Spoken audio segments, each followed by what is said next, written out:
Once upon a time, in a lush, green forest, there lived a small salamander named Sam. Sam was known for his vibrant colors and his love for swimming in the cool, clear stream that flowed through the heart of the forest.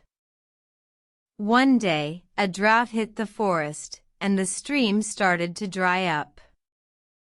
Sam, who had never experienced anything like this before, was worried.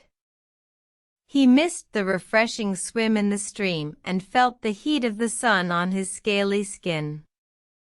One day, Sam met an old, wise owl named Oliver. Oliver had seen many seasons come and go and had advice for Sam. "The stream may be dry now," Oliver said, "but remember, water always finds a way."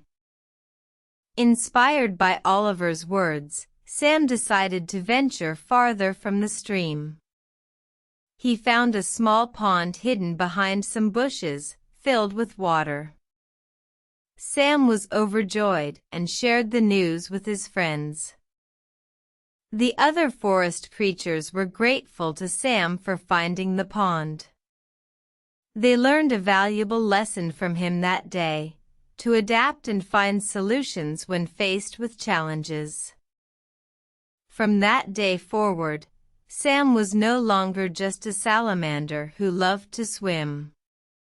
He was a beacon of hope and resilience, reminding everyone in the forest that water always finds a way. And so, the moral of the story is, in times of adversity, find a way to adapt and overcome, just like Sam, the salamander who found the hidden pond.